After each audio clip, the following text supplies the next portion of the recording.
Just one bedroom. You got speed. Just one. One bedroom. Is there a pool? So you a homeowner? In the bedroom? No. Nah. No. Just got an apartment. Tell me about your lifestyle. I mean, like you just mentioned, you have an apartment. I mean, Yeah, I finally are you found gonna, like, one. have a mansion someday, or what? I kind of doubt it. 2 rooms would be enough. One for all my junk and one to sleep in. Yeah, all I need is a room to put all my toys and comic books and guitars and a bedroom. Go play in. Playroom. Tell me about your comic collection. Just collect old comics from 30s, 40s, 50s, 60s.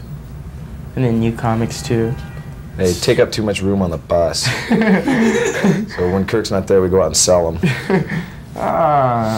That's where they went. Is that what you like your spare time on tour? I mean, do you ever... Yeah, well, I mean, you know, you roll into a city, like, check out local comic stores, you know, buy toys, you know, that sort of thing. That's what I do in my spare time when I'm at home, when I'm not playing guitar or whatever. We've got a couple of, we do a segment called Addicted to Style, about fashion and things. No! I know you guys are like real high on the GQ list, like I told Lois. Yeah. Lovely. Describe your style. What? Just hate shopping for clothes. I hate trying to match colors, so I just wear black and white. Oh, just comfortable clothes. Yeah, I just like dressing comfortable. Don't really care what it looks like. Too hip to the new fashion, you know. There's a lot of people who really get really involved in like new trends and fashion and Spend a lot of money on clothes. yeah, it's Stupid. just what's the point? I mean, See we the dress for magazine. ourselves. We don't dress for other people, basically. Yeah. The people, whoa, it's the new fashion, gotta go buy it. Yeah. And something they bought last week is hanging in their closet, you know, forever. Yeah, because it's out of fashion. You guys like wear the same clothes on stage and off stage. Why is that? Not the exact same ones. We wash them It's- in between. Just kind of tend to smell bad. Yeah. They're comfortable clothes. And we don't feel the need to dress up, you know, to We always forget. augment. Yeah, actually, we have all sorts of glittery stage clothes in our wardrobe case, but we always forget to wear them. Always write an opening song. Damn, I forgot. I forgot. I always look over at James and go, James, we forgot again. Got my glittery robe. Darn. Forgot my boots. Tell me about the t-shirts you're wearing today. Who goes first? James. This is a homemade one. Some guy in the UK made it for me. Misfits. It's off one of their EPs. It's Beware EP. This is cool. This is a single that a friend of mine, Glenn Can you start Dan. again? What's that? Can you start again? 'Cause I know Oh, some cameras okay. on this one. Okay. This is a T-shirt of a single that my friend Glenn Danzig put out. He's in Misfits. He's now in Sam Hain. It's called knows him? Who Killed Marilyn? It's a pretty cool shirt. Marilyn looking pretty dead. I mean, it's just we like wearing shirts of bands, you know, you like, you know, you're particularly supportive of, you know. Free And, stuff, like, you know. The Misfits graphics are really cool, you know, like the whole horror thing. Got It's about- really cool. Got about 200 shirts at home. Oh, we wear. I wear 5. You know. Yeah. The rest just sit there. When I pack to go on the road, I just pick out 10 shirts and throw it into the suitcase. I'm ready. Let's go. Come on. Tell us about your manager, like buying the whole band like 1,000,000 socks to wear. How'd you know about that? The socks I really don't like too. Yeah. The kind that don't even go over your ankle. Ugh. So- Lars likes them though, because they got little tennis rackets on them.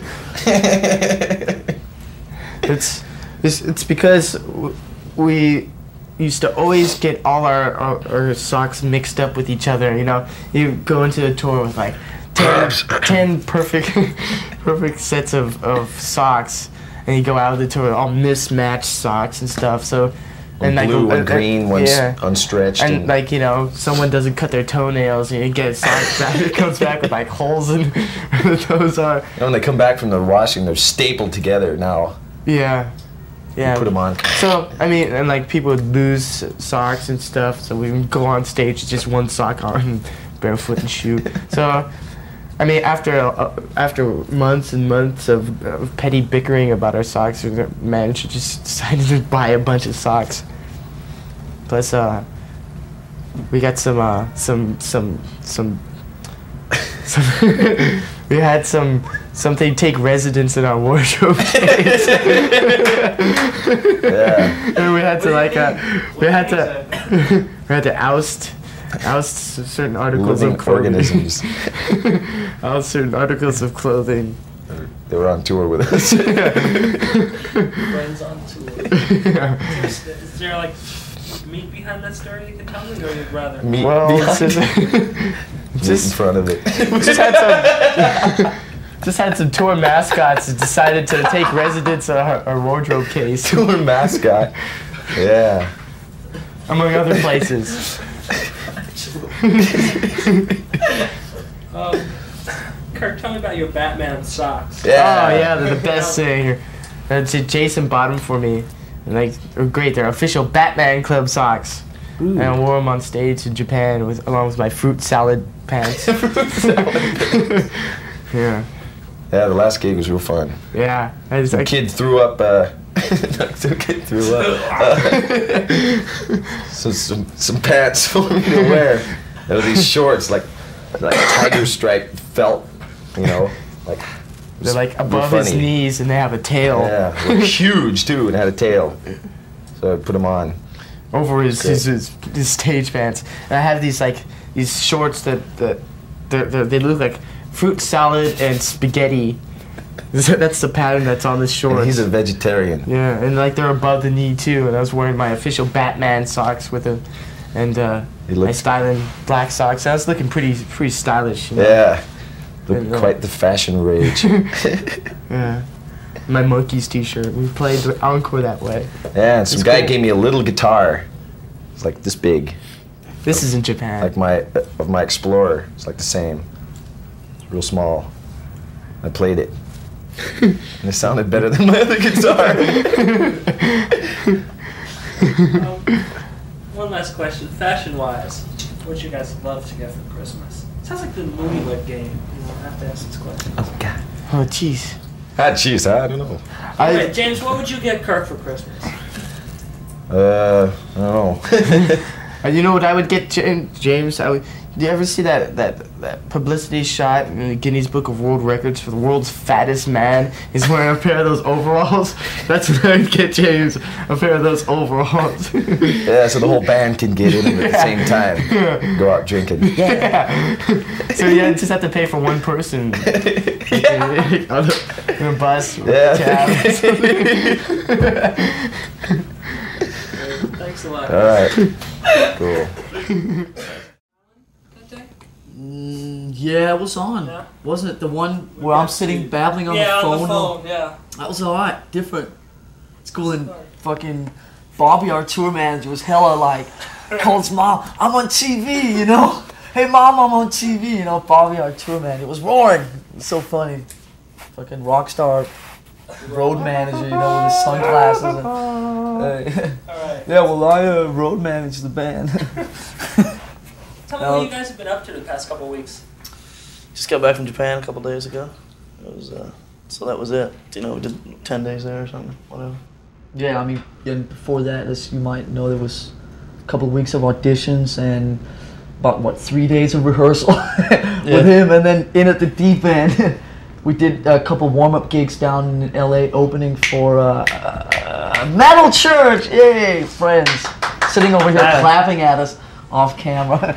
And then we did these couple of gigs down there and then flipped to Japan right after that and did 5 dates over there. How'd they go? Brilliant. Great. Kids Different, were great, but yeah. good. It was really comfortable, you know, feel. It was really cool. Kids were just like mobbing us everywhere, you know. It was great fun. Nothing but. Lars, how is it different? Well, I mean, there's the obvious difference is like there's no support acts ever, and you go on at like 6:30, which is a bit strange. The show's over by 8:30. It's like you're back at the hotel at 8:30 going, oh, what do we do now? Hey. But I think one of the main differences is that also most of the audience is women, like girls, it was. female, and you have like constantly wherever you go, you have like this mob of like little 10-year-old Japanese With cameras, girls man. following you around, taking pictures. And it's like everyone's so polite and they give you they're, like, gifts, and it's timid, like you know. We're courteous. it's cool. But the whole place is very, you know, there's no like open spaces anywhere. It's got a bit sort of claustrophobic at the end.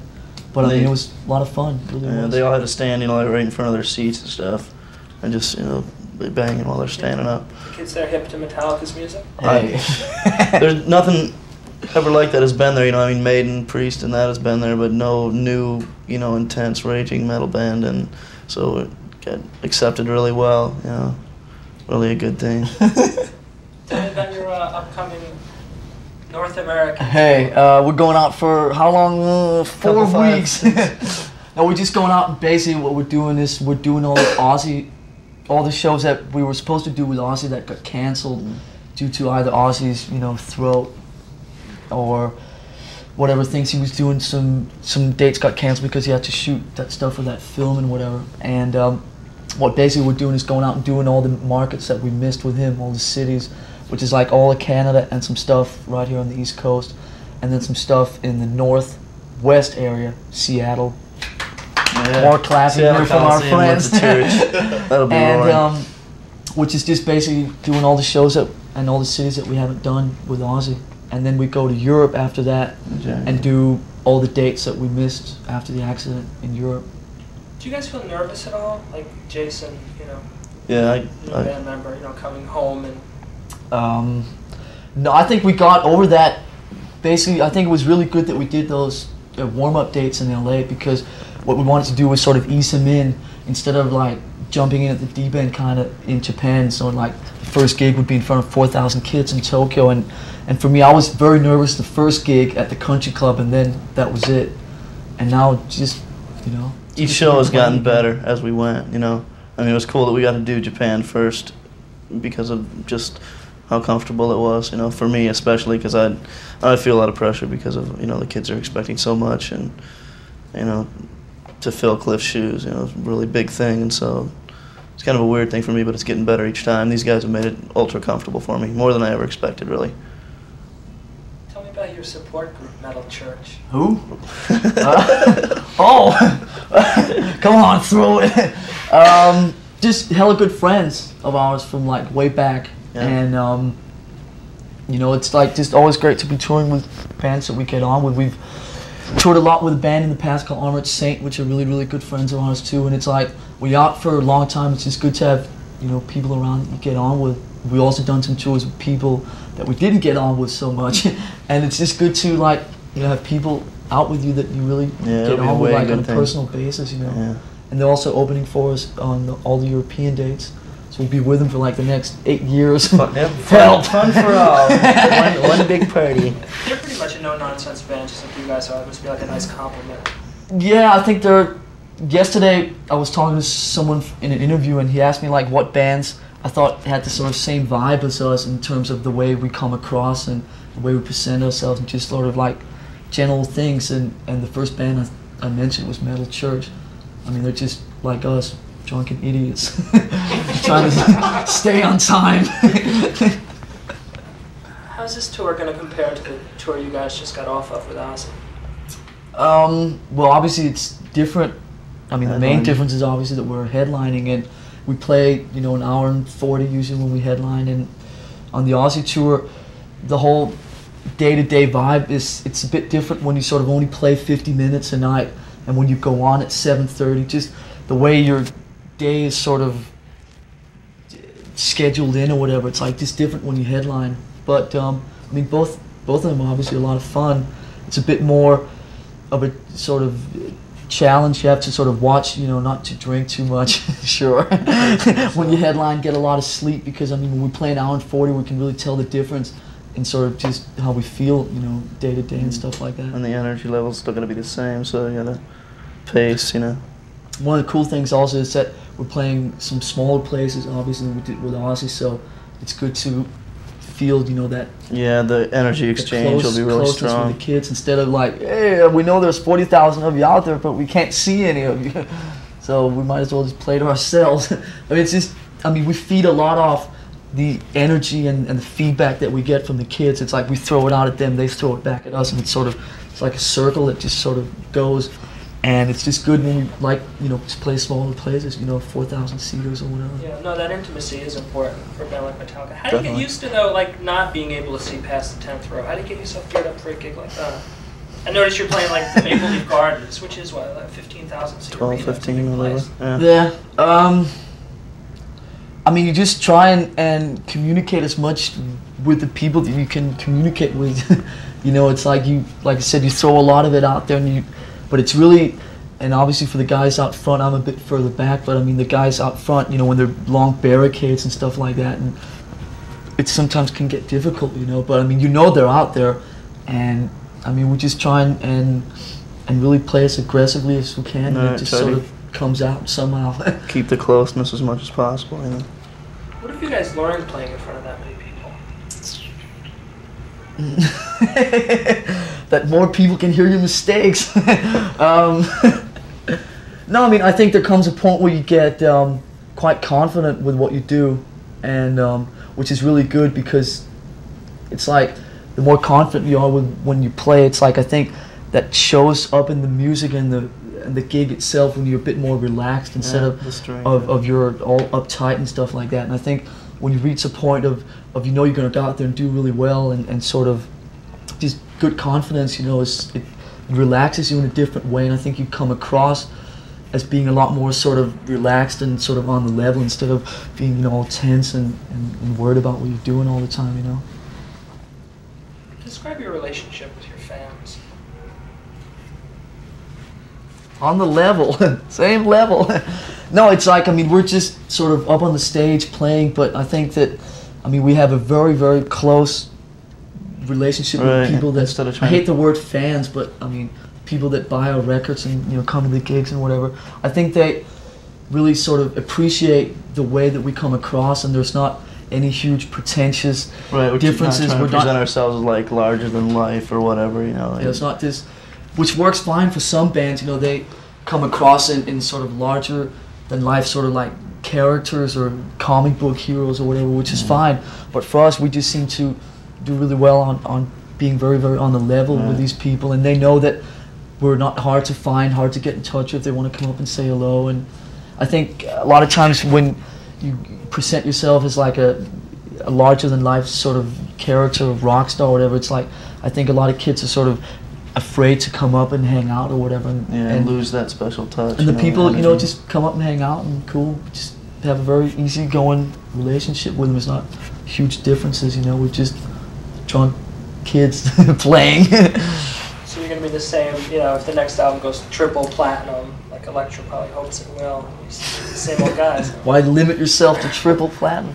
No, we'll see what happens. I mean, you know, obviously there comes a point where it becomes more and more difficult. That's one thing that really irritated me about the Aussie tour, was that we're not used to that much security, and like, you know, we do like small, you know, 2,000 seaters, or even, you know, when we used to play clubs, you just go out and mingle with the crowd and hang out, whatever, and like all of a sudden you're playing arenas. It's like, you know, there's like 8 security guards between, you know, the bus and the entrance to the arena. You know, it's like the distance is this long. You know, it's like, I just don't like all this security and all this. I hate feeling isolated, you know. And but obviously there comes a point where it becomes like physically impossible to talk to, you know, 5,000 people at once, you know. But we're gonna do what we can. Before I came by, I looked at the last interview I did with you, and you talked about maintaining the same basic principles from when you started. What are those principles? Well, I mean, it's not something that's, you know, written down on paper and like we look at it every day, but I mean, just the general vibe within the band is that we're in a situation, luckily, with both management and record company, that we're very, very independent in terms of when it comes to writing and doing our thing with songs and recording and the way we go about presenting ourselves and so forth. And I mean, some of those quote-unquote principles are that we just really like that independence that we have from the sort of business associates And it's just sort of great and very satisfying to be able to do what we want, and Not do it having the to way we want to do it, conform. and just go about sort of making a lot of these things the way that we feel that we should do them. And I think some of the other things are that we really want to stay where we are in terms of who we are as people, and like I said, it's, you know, really irritating with all the security, and you just want to stay who you've always been, you know, and you know, those are just some of the things that we try and do. You mentioned freedom and independence. How important is that to you guys? From a business point of view, very. I mean, I think we've shown now that we can. I think the Master Puppets album was, from some of the business people's point of view, was like, okay, we'll give them a chance at doing, you know, what they really want to do, and we'll see if it works.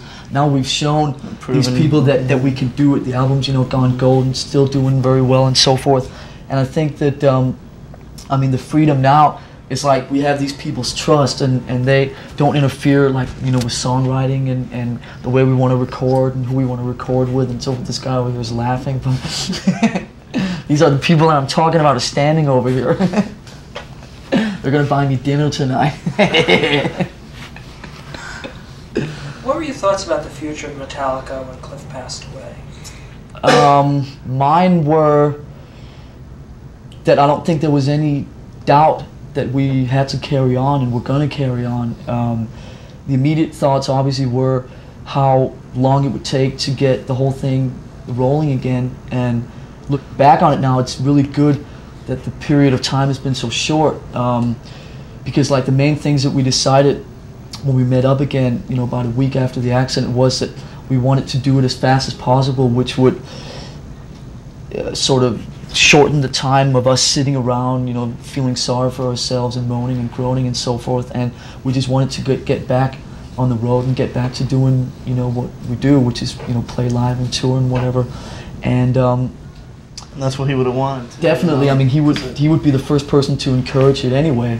And I think now, I mean, Metallica has always been about sort of fighting on and fighting against a lot of the things that have always been in our way. We've had some bad, you know, accidents before, with James has broken this and I've broken that and blah blah blah blah blah. And it's like, which? hey, the old heel. And it's like we've just always been about fighting on and sort of carrying on and going against all the sort of obstacles that come in our way. And obviously we've never encountered anything like this before, but it's like we have to keep going. I think the whole thing has really given us even more incentive and even more of a kick to sort of really do it now, because now obviously we have to do it for Cliff too. Yeah. And it's like now there's absolutely no stopping us whatsoever. Will the band change at all with Cliff's absence? Obviously. Yeah, it's going to be different because he was. I mean, you know, part of the reason that I think Metallica did so well was that, or is doing so well, is that four very strong individual characters. You know, and Cliff was, as you know, very, very unique, both as a personality and as a bass player, and very original and different. And the first thing we realized was that we were never ever going to find anyone like Cliff, so it was not like we were sort of looking for a Cliff Burton II or whatever, and we just needed, you know, a bass player that would fit in. Jason has, you know, strong individual personality and so forth, and, you know, we'll see what happens when we start writing. We don't write on the road, so it's a little early to tell. So Jason, how'd you find these guys? Well, Can I leave? They found me pretty much, you know. I mean, when I heard that they were doing auditions, right, like whatever, 3 weeks after the accident or whatever, called my friend Michael, and you know, we got together or whatever. I told him I wanted to do an audition, and so Lars called me and just went from there. You know, he told me I had 4 days before an audition or whatever, and so I locked myself in my room with the tapes and just did it, learned, you know, everything I could, and went and kicked the ears. Hey. No, that was it. You know, when I heard that I had the chance, you know, there was no way that I wasn't going to get it. I mean, I told myself, convinced myself, there was no way that I was going to let this pass me by, because it's like, you know, a dream come true, really. So that's what it comes down to. What do you bring to the band musically or philosophically? I'm just going to try to create, you know, the separate personality. I mean, everybody, like he was saying, everybody's got their own thing. You know, Kirk has his personality, Lars has his, James. And then as as a unit, you know, they all put 1/4 in to make the ultimate unit, right? So I'm just going to fill my 25% over here on this side and create my own personality, and you know, as far as the bass playing, you know, I'm just going to do my own style. Like Lars told me, and he was saying, you know, they're not looking for a Cliff Burton clone. That'd be impossible, and there's no way it ever could happen. So I'm just gonna, you know, play my own style and just do my thing. And then it seems to be working just fine. I mean, the writing, I think the writing's gonna be cool.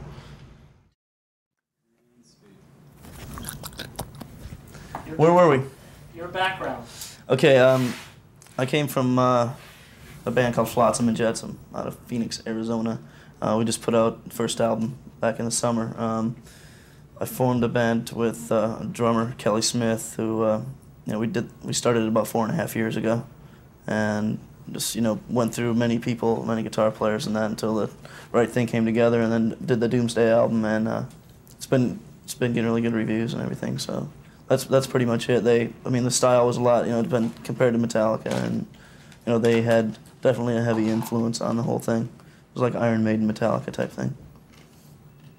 What was your reaction when you found out you were the new bass player? We were in this little restaurant, right? It was like on my callback day from, you know, it's like the second audition or whatever, second part of it. Went into this little food joint, and Tommy's joint. Tommy's joint is first go, and we were. Now we can eat there for free. It was like my final test was to go out, you know, drinking with the boys. And Lars asked me if I wanted a job, you know. I stood up on the table and screamed, you know. And what he didn't realize was we hadn't brought any money along to pay for the bills. No, and James goes about washing the dishes. And he goes, "You want a job?" And I go, "Ah," you know, scream. And James goes, "Good, you're gonna be the bass roadie." Do that again. Do that again. That sound again. No. Okay, so anyway, that was it. You know, they asked me, and I just, you know, I freaked, and it was like a dream come true. I looked up at these guys for a long time, and so it was really kind of unbelievable. You know, it's like going, what? I'm noticing watching you two guys, there's like a sense of abuse from Lars. Sense of abuse from everyone. Do they treat you like that? Is there like the everybody. I mean, it's not just the band guys either. You know, I mean, he can't expect to walk into this situation and not get a little flack once in a while. It's like the crew, production people, everybody, and just winding me up. But I've expected it and learned to kind of deal with it. You know, so it's not really that big deal. The big deal is like when I give them a hard time back, they can't deal with it. That's the. That's the Ford. No, seriously though, you know, I'm supposed to be able to take it, and then when I give it back to them, they're like, you know. But I'm expecting it's getting better. At first, it was really harsh, but now it's all right. Lars, how important is having fun? That's what it's all about. That's it. Feeling, you know, and fun. That's what it's all about. What's in store for Metallica in '87?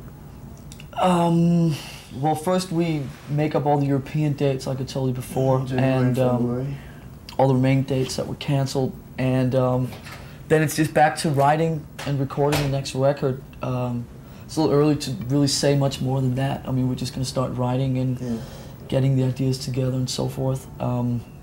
We've been talking all year about trying to shorten that whole period, but you know, we'll have to see what happens, because last time it took a year to write and record, master, and there was a lot of time, not wasted, but I mean there were places where we maybe could have moved it along a bit faster. So we'll see what happens. It's easy to sit and say this now. You feel any pressure to match the success of that album? Not right now, no. I think it's just going to be a sort of, because on each album we sort of just progress in whatever way that we feel like, and like I told you before, there's no pressure from any sort of business people or anything to do something specific. So I mean, because of that freedom, we can just sort of go in whatever direction we want, and it should be interesting to see what happens in the next. How do you guys measure success, or do you care?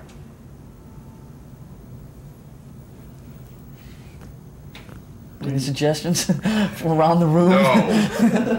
No. It's just cool that, I mean, it's not something we think too much about, obviously, you know, on a day-to-day basis, but I mean, when people ask, it's like, it's cool that we've been able to do it our way and not really sort of, we haven't really had to change or alter what we do to suit anyone. There's not been any changes made in anything that we do to sort of cater to anyone else's needs, and that's very satisfying that we've been able to, you know, go gold in America, Canada, and so forth, and sort of really know that we've done it our way. That's not been any compromises to do anything, you know, to sell more records or to whatever. To And please that's very somebody else or satisfying. what. Yeah.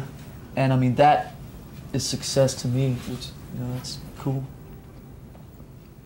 I think the new stuff is going to be way good. I mean, they're going to be up to standard from even just a little bit of stuff that I've heard, you know, that like James and Kirk are coming up with. It's going to be easily up to standard. There's no doubt. Being that weird television, tell me about the new video. Oh yeah. What do you mean you didn't get it yet? This is it. What? Isn't it? What, you didn't get? You're not playing it? What, the tape didn't get there? Maybe Yeah, it what's got going lost on? in the mail or something. Hey, no videos.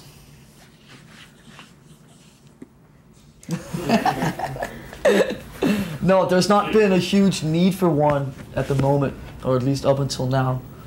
And we keep saying, well, next album we'll do one. So let's see what happens. What about doing something like a live thing for your fans? I'm sure there's a demand for it. Yeah, we Well- actually talked about that too at one point. But I don't know, it never sort of, we always talk about this in the back lounge at the tour bus with our manager, but never seems to get any further than that. That would be the cool thing, a live one, any kind of studio type thing would be, you know. Lars, Really I not. read in the article in Spin Magazine, interesting bit about your open-minded parents. Tell me about that. My open-minded parents are just a little different than other parents, Just cool. I would say. Just cool. My dad's fairly different dad. He's still to this day got longer hair than I have. Long Hella beard. long He's beard. a really down cool to his- guy though, way cool. down to guy. his navel.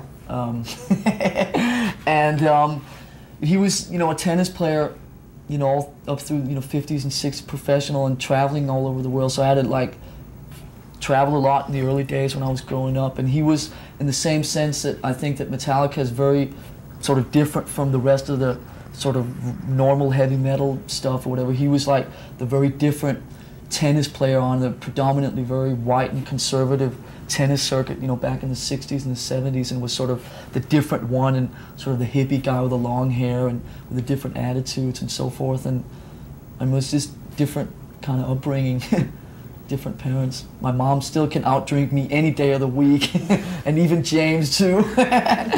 And you know, cool parents. What was their reaction when you brought home Kill 'Em All and said, "Look, Mom, look, Dad"?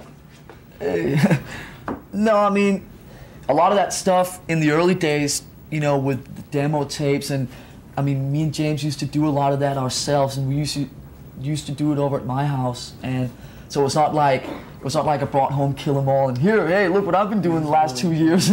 I mean, they knew what was going on. They just, I mean, encourage what I do and sort of really support me with what I want to do. There was never any pressure for me to sort of follow in my dad's footsteps and be a tennis player or anything like that, even though it would seem very like the obvious thing for me to do because I was brought up, you know, 10 years traveled on the tennis circuit, you know, and whatever. But I mean, they're just sort of encouraging me to do what I want and He be always happy with. told you to practice to the hilt and just everything. Jason, how about your parents? The hilt? You know, What does like that to mean? the fullest, you know, like. The hilt?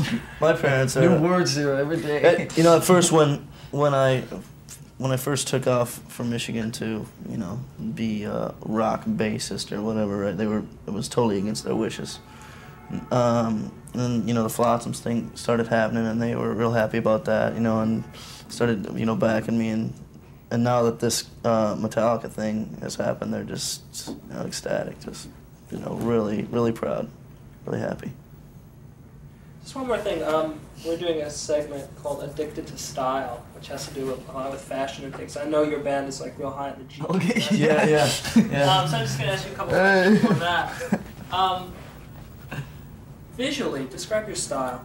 Visually, comfortable. That's it, man. Comfortable. As far as I'm concerned, I mean, which is like been one of the basic ingredients in this band the whole time, is that if you can't do something different and original, then don't even do it at all. And I mean, it became very obvious very early that there was not really ever going to be any huge flashy image or anything like that. And I mean, to follow and just do what every other band has done would be stupid anyway. And just, I mean, for us, the main thing is just to be comfortable. Be ourselves, really, you know, not put on any kind of front or makeup or whatever stupid. What you see is what it's all about. It's real. This is like what we actually wear even outside of this interview. You know? It's like, you know, it's just us doing, you know, what we do, being comfortable and being ourselves. And there's not a huge false front put up, you know, or, you know, like things hanging out here on the underlids of our eyes or anything like that. Or no, I mean, it's just us doing what we do, and other bands do other things that they do, which is cool. And we this is just what we feel. I mean, if they really like feel that, being that's fine. But we're just doing it because it's. There are other things to spend money on than clothes. Describe to me what you're wearing. I have on a pair of Nike running shoes with it says Nike Air on them. Mine too, Nike Air. Air, you know, Yeah, so Air. I don't know where the air is hanging out, but they're very, very comfortable. And then I have a pair of white socks on. Me too, white socks. I have here. This is the demonstration here. All right, here are the Nike shoes here. All right, Styling. Plug for Nike. Yeah. All right, shock horror. These are also, guess, Nike socks, ladies and gentlemen. Nike socks. This should earn me some free things from Nike, shouldn't it? We have a pair of jeans on here that are, as you can see, have not been washed for at least 3 weeks at now. least a little while. And a T-shirt of a young, where are they from? Phoenix, Phoenix, Arizona. See, one of the cool things about being in a band like Metallica is you get all these free T-shirts of like bands all the time, and I think this band is very fitting to Metallica. It says here, in case you can't read it, it says, "Hey little girl, want a piece of candy?" And then on the back, transcribe that any way you want. And on the back, and then on the back says, "Sure, I'll have a piece of candy," and the old man's getting belted in the head. There you have it. true Metallica style. And then we have this mic cord here, which is not part of my wear today, but it looks pretty hip though, I think. And got this necklace that's been hanging here for 4 years, which brings me extremely good luck. And I have all my rings on, as you can see. And you know, we're just hip. Last question. GQ. What fashion item do you want for Christmas? I'll have some new tennies, black ones. I'll take some clean underwear. Can you say that in a full sentence for Christmas? For Christmas, I want fresh underwear. Thank you, guys. See ya! You know, that's the first roll-in they're going to pull from this interview.